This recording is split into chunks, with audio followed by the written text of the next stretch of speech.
O céu ele nos sustenta, porque Deus é bom o tempo todo. O tempo todo ele é bom. Quando esse furacão passar, o que será que vai sobrar de mim? Será que volto a sorrir? Se volto a cantar, o que será que vai ficar?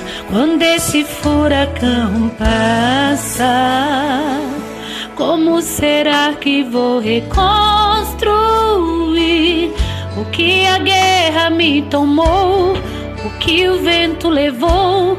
Como será que vai ficar?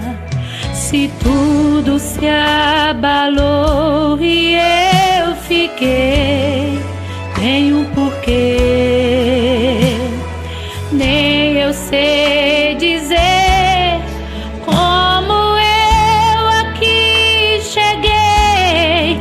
O céu está me sustentando, o céu está me carregando, até aqui me ajudou o Senhor.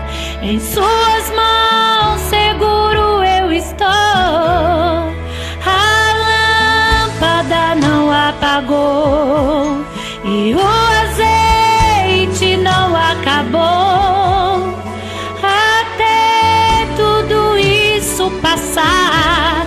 O que me resta é adorar, é adorar.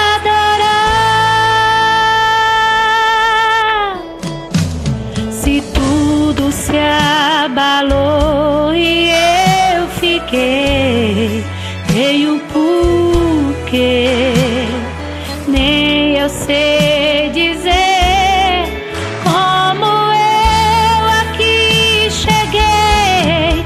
O céu está me sustentando, o céu está me carregando, até aqui me ajudou o Senhor.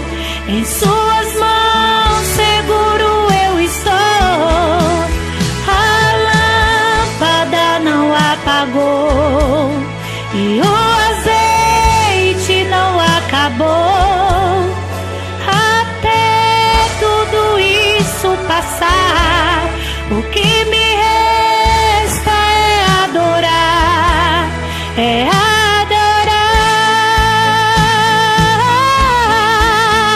Nos montes, nos vales, na tempestade, Deus está criando uma coisa boa que é impossível de sondar.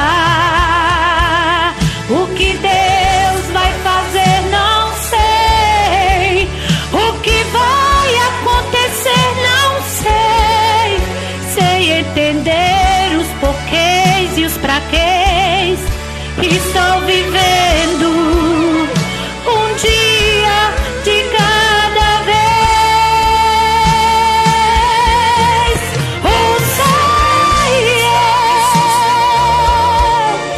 O céu está me carregando, até aqui me ajudou o Senhor.